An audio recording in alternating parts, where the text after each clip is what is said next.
देखिए, बैंकों को छोड़ करके अगर आप किसी एप्लीकेशन से लोन अप्लाई करने के बारे में सोचते भी हैं तो कहीं न कहीं आपको लोन आसानी से मिल जाता है।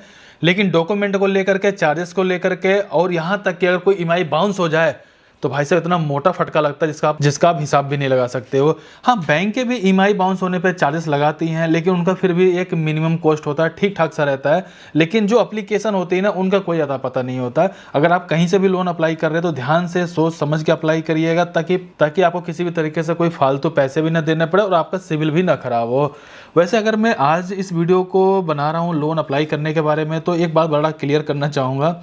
मैं एप्लीकेशन से लोन अप्लाई करने वाला हूँ, बैंक से अप्लाई करने वाला हूँ, दोनों चीज़ें एक साथ होने वाली हैं। सीधी बात तो बोलूँ मैं, बैंकों में सबसे अच्छा ऑप्शन होता है यार, अच्छा लोन अमाउंट मिलता है, ज़्यादा समय के लिए मिल जाता है, रेट ऑफ इंटरेस्ट कम लगाया जाता है। लेकिन डॉक्यूमेंट बड़े खींच के मांगे जाते हैं, मतलब आपके पास इनकम प्रूफ होना चाहिए, ITR, salary slip, home verification, आपके ऑफिस का बहुत दुनिया भर की चीज़ है। लेकिन ठीक ठाक होता है। मैंने 7.5 लाख का लोन लिया था, 13.75% मुझे रेट ऑफ इंटरेस्ट पे ICICI बैंक ने पर्सनल लोन दे दिया था। लेकिन 1 हफ्ते का टाइम लग गया था, बहुत मगजमारी हुई थी, लेकिन मिल गया था। अच्छा था वो, मतलब अच्छा हिसाब किताब था।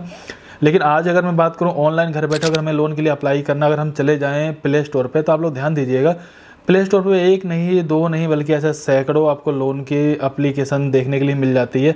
हमें भी डिसीजन लेना बड़ा मुश्किल होता है कि हमें कौन सा एप्लीकेशन से लोन अप्लाई करना चाहिए। काफ़ी तो जेन्युइन एप्लीकेशन है, लेकिन कुछ एप्लीकेशन ऐसे भी हैं जो कि 1000-2000 रुपये बड़े मुश्किल से लोन देंगे, 1 हफ्ते का टाइम देंगे, 1 का दुगना पैसा वसूल कर लेते हैं।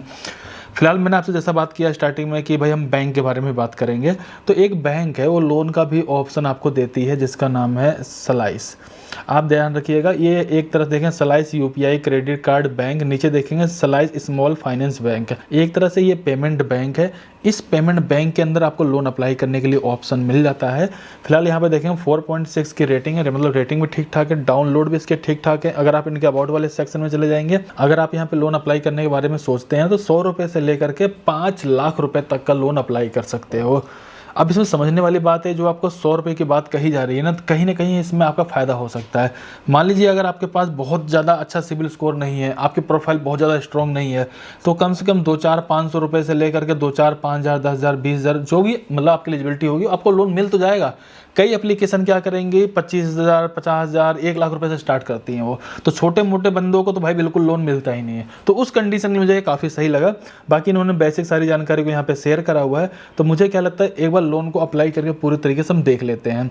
लेकिन हाँ, एक बात बड़ा क्लियर कर देना चाहूँगा, जब यहाँ से हम लोन के लिए अप्लाई करेंगे ना, पहले हमें अपना बैंक अकाउंट ओपन करना होता है, जो कि मैं अभी दिखाऊंगा। अभी अकाउंट ओपन करके लोन अप्लाई करेंगे, उसी बैंक अकाउंट में आपके इस पैसे को मतलब ट्रांसफर कर दिया जाता है। अब यहाँ ध्यान रखिएगा, मैं चाहूँ डिस्क्रिप्शन लिंक दे दूंगा, आप चाहे उस पर क्लिक करिएगा। नहीं सही लगता होगा ना, कोई दिक्कत नहीं, प्ले स्टोर पर आकर के इस एप्लीकेशन को आप सर्च करके डाउनलोड कर लीजिएगा। सिंपल से ओपन पे क्लिक कर दीजिए। डाउनलोड करके जैसे आप ओपन पे क्लिक करेंगे, आपसे कुछ परमिशन मांगी जाएगी, अलाउ पे क्लिक कर देंगे। RBI रजिस्टर्ड ये एप्लीकेशन और बैंक आपको देखने के लिए मिल जाती है, तो सिंपल से आपको गेट स्टार्टर पे क्लिक कर देना है।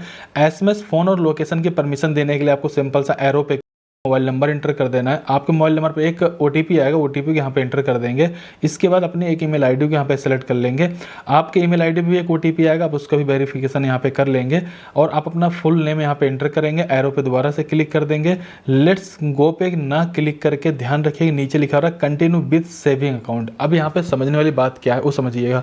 अगर आप लोन के लिए अप्लाई करने जा रहे हो, तो लोन अप्लाई करने से पहले एक आपको 0 बैलेंस वाला सेविंग अकाउंट ओपन करना पड़ेगा और उसी बैंक अकाउंट के अंदर ही आपके इस पैसे को ट्रांसफर किया जाएगा। देखिए, अकाउंट ओपन करने के लिए कंटिन्यू विद सेविंग अकाउंट पे क्लिक कर देना है। इसके बाद आपसे कुछ टर्म कंडीशन दिखाई जाएगी। सिंपल से आपको एरो पे क्लिक कर देना है, पैन कार्ड का नंबर इंटर कर देंगे। आप सैलरी वाले पर्सन हो या फिर सेल्फ एम्प्लॉय हो या फिर आप एक स्टूडेंट, जो भी रहेंगे सेलेक्ट कर लेंगे। इसके बाद जो भी आपकी एनुअल इनकम रहेगी, आप उसको यहाँ पे सेलेक्ट कर लेंगे। एनुअल इनकम सेलेक्ट करने के लिए आपको कई तरह के ऑप्शन देखने के लिए मिल जाता है। इसके बाद आपको बताना है कि एक्चुअल में आप करते क्या हो। आपको यहाँ बहुत तरह का ऑप्शन मिल जाता है। अगर आप एक क्रिएटर है तो आप क्रिएटर को सिलेक्ट कर सकते हो। इस तरह के कई सारे आपको ऑप्शन देखने के लिए मिल जाता है। थोड़ा सा आपको यहाँ पे वेट करने की जरूरत होती है। आपके प्रोफाइल अंडर रिव्यू में चली जाती है। मुश्किल से 1-8 मिनट के अंदर ही आपकी प्रोफाइल का रिव्यू करके आपको कन्फर्म कर दिया जाता है। इसके जस्ट बाद ध्यान दीजिएगा, आपका एक सेविंग अकाउंट ओपन हो जाता है इजीली। अब अपने बैंक अकाउंट में आपको थोड़े से पैसे ऐड करना चाहिए, जैसे कि मान लीजिए 5-10 रुपये, 100-50 रुपये ऐड करके फिर दोबारा इसको ट्रांसफ़र करके देखना चाहिए, ताकि आपका अकाउंट पूरी तरीके से एक्टिवेट हो गया है नहीं हो गया। अगर हो गया है तब जाकर लोन के लिए अप्लाई करिए, नहीं थोड़ा सा वेट करिएगा, ठीक है। फिलहाल जो भी अमाउंट आपको ऐड करना हो तो आप ऐड कर लीजिएगा। नीचे की तरफ आइएगा, जो आपको चौथा ऑप्शन मिलता है क्रेडिट का, अब आपको सिंपल से यहाँ पे क्लिक कर देना है। अब यहाँ पर आपको दो तरह का ऑप्शन मिलेगा। पहला, अगर आप क्रेडिट कार्ड अप्लाई करने वाले तो पहले वाले पे क्लिक कर दीजिए। फिलहाल हम लोन के लिए अप्लाई करने वाले तो फिलहाल हमें सिंपल सा लोन अप टू 5 लाख वाले सिंपल सा अप्लाई वाले ऑप्शन पे क्लिक कर देना है। इस पे क्लिक करने के बाद ध्यान दीजिएगा, अगर आप एक स्टूडेंट है तो स्टूडेंट सेलेक्ट करिएगा, अगर आप सैलरी वाले पर्सन सैलरी सेलेक्ट करिएगा, अगर आपका खुद का कोई बिजनेस है सेल्फ एम्प्लॉयड सेलेक्ट करिएगा। लेकिन ध्यान रखिए, अगर आप स्टूडेंट सेलेक्ट करेंगे कई बार आपका लोन रिजेक्ट हो जाता है। या फिर ऐसा हो कि भाई अगर आप स्टूडेंट हैं लेकिन पार्ट टाइम कुछ ना कुछ जॉब वगैरह करते हैं, कुछ ना कुछ आपके पास इनकम का साधन है, तो आप यहाँ पे स्टूडेंट आप सेलेक्ट कर सकते हो, ठीक है। जो भी आप सेलेक्ट करेंगे उसके बाद नीचे आ जाएंगे, चेक बॉक्स पे क्लिक करेंगे, सिंपल सा कंटिन्यू पे क्लिक कर देंगे। अब यहाँ पर आपसे कुछ परमिशन मांगी जाएगी, सिंपल सा आपको अलाउ पे क्लिक कर देना है। पैन कार्ड का नंबर डालेंगे, सिंपल सा कंटिन्यू पे क्लिक करेंगे।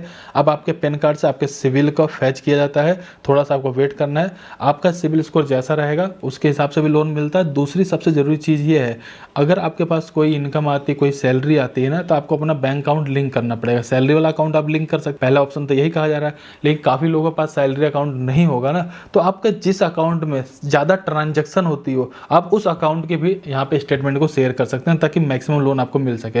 यहाँ पर क्लियर भी किया गया, अगर आपके स्टेटमेंट का वेरिफिकेशन हो जाएगा ना, तो आपको लोन मिलने के चांसेस ज़्यादा बढ़ जाते हैं और लिमिट भी आपको ज़्यादा से ज़्यादा मिल सकती है। फिलहाल सिंपल से नीचे जाएंगे, नेक्स्ट वाले ऑप्शन पे क्लिक कर देंगे।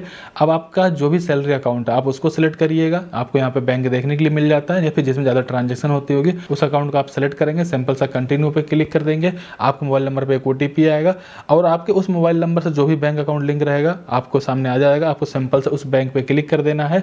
इसके जस्ट बाद ध्यान रखिएगा, 1 साल 1 महीने का स्टेटमेंट आपके अकाउंट से फैच किया जाएगा। उसी से पता चल पाएगा कि आपकी सैलरी आती है कि नहीं आती, आपकी इनकम आती है कि नहीं आती, किस तरीके की आपकी ट्रांजैक्शन होती है, ताकि आगे चल करके आपको लोन अप्रूव करके दिया जा सके। तो फिलहाल आपने सारा कुछ देख लिया, सिंपल से नीचे की तरफ आएंगे, नेक्स्ट वाले ऑप्शन पे क्लिक करेंगे। अब आपको बताना होता है कि आखिरकार आप करते क्या है, क्योंकि पहले हमने अपना अकाउंट ओपन किया था, अब हम लोन के लिए अप्लाई कर रहे हैं। तो यहाँ पर आपको मल्टीपल ऑप्शन देखने के लिए मिल जाता है। अगर आप डिजाइनर हैं, फोटोग्राफर हैं, बिजनेस ओनर हैं, सॉफ्टवेयर डेवलपर हैं, तो जो भी रहेंगे आप सेलेक्ट कर लेंगे। इसके बाद सिंपल से आपको नेक्स्ट वाले ऑप्शन पे क्लिक कर देना है। अब बताना आपको ये भी है कि भाई आप मतलब जो भी काम करते हो ना, कहाँ से काम करते हो, कौन सी सिटी से, आप उसको यहाँ पे सेलेक्ट कर लीजिएगा। सिंपल से आपको नेक्स्ट वाले ऑप्शन पे क्लिक कर लेना है। अब आपको एवरेज मंथली इनकम बतानी है, सैलरी बतानी है, जिसमें कि आप 10,000 हो सकता है, 10,000 से 15,000 रुपये तक हो सकता है। यहाँ पे आपको रेंज देखने के लिए मिल जाएगा, आप सिंपल सा सेलेक्ट कर लेंगे। इसके जस्ट बाद देखेंगे आपको यहाँ पे सेल्फी अपलोड करने के लिए कहा जाएगा, अपनी सेल्फी को अपलोड कर लेंगे। अब आपको अपनी KYC कंप्लीट करना है, सिंपल से आपको प्रोसीड के ऊपर क्लिक कर लेना है। आधार कार्ड का नंबर इंटर करेंगे, नेक्स्ट पे क्लिक करेंगे, एक OTP आएगा, OTP डाल देंगे। आपके डिजी लॉकर में जो भी सिक्योरिटी पिन आपने बना रखा है ना, आप उसको इंटर करेंगे, सिंपल सा कंटिन्यू पे क्लिक कर देंगे। आधार कार्ड और पैन कार्ड वाले बॉक्स पे आप टिक कर देंगे, सिंपल से अलाउ वाले ऑप्शन पे क्लिक कर देंगे। थोड़ा सा आपको वेट करने की जरूरत है, आपके आधार कार्ड से आपकी पूरी जानकारी आपके सामने खुल करके आ जाती है। अगर आपको लगता है कि आपका करंट टाइम का एड्रेस कुछ और है, तो न्यू एड्रेस पे क्लिक करके ना अपना दूसरा एड्रेस भी आप यहाँ पे इंटर कर सकते हैं, कोई दूसरा भी प्रूफ के तौर पे दे सकते हैं। अगर आधार कार्ड वाला एड्रेस ही आपका परमानेंट एड्रेस को वहाँ पे रहने देंगे। इसके बाद सिंपल से नेक्स्ट वाले ऑप्शन पे क्लिक कर देंगे। नेक्स्ट पे क्लिक करने के जस्ट बाद देखेंगे आप जितने लोन अमाउंट के लिए एलिजिबल रहेंगे आपको दिखा दिया जाएगा। लेकिन ध्यान रखिएगा, इसको ये बोलते हैं परचेस पावर, यानी कि आप इतने लिमिट तक का कोई भी आइटम बाय कर सकते हो, परचेस कर सकते हो। लेकिन उसी के साथ साथ ध्यान रखिएगा, आप जैसे इनके होम पेज की तरफ आएंगे, यहाँ पे लिखा आएगा बोरो, तो आपने जो भी अभी अपना सेविंग अकाउंट ओपन करा हुआ था ना, उसी अकाउंट के अंदर इस पैसे को ट्रांसफर करके आप उसका कैसे भी करके यूज कर सकते हो। और जरूरी नहीं 25,000 रुपये एक बार में ट्रांसफर करना है, बल्कि जरूरी यह है कि आप 25,000 रुपये की आपको एक लिमिट, क्रेडिट लिमिट दी गई, उसमें से जितना भी आप यूज करोगे उतने, मतलब जितने भी आप ट्रांसफर करोगे, जितना यूज करोगे उतने पे आपको अपना इंटरेस्ट पे करना पड़ेगा। तो इस तरीके से जाकर आप लोन के लिए अप्लाई कर सकते हो। हाँ, अगर आप लोन के लिए एलिजिबल नहीं हो पाओगे तो 3 महीने के बाद दोबारा अप्लाई करने के लिए ऑप्शन मिलता है। सो दोस्तों, इस तरीके से आप स्लाइस बैंक से पर्सनल लोन के लिए अप्लाई कर सकते हैं। इस एप्लीकेशन में जब अपना अकाउंट आप ओपन करेंगे ना, तो UPI ट्रांजैक्शन वगैरह डेली ट्रांजैक्शन के लिए आप इस अकाउंट का भी यूज कर सकते हैं, मतलब ठीक ठाक से, मतलब डेली ट्रांजैक्शन करना है तो अपने मेन अकाउंट को मत छेड़िए, इसका यूज कर सकते हैं। फिलहाल मैंने पूरी जानकारी को शेयर कर दिया, फिर भी कहीं पर कोई डाउट हो तो प्लीज़ कमेंट करके बताइएगा। इस वीडियो को लाइक करिएगा, चैनल सब्सक्राइब करिएगा। चलिए फिर मिलते हैं किसी नेक्स्ट वीडियो में, तब तक के लिए जय हिंद, जय भारत।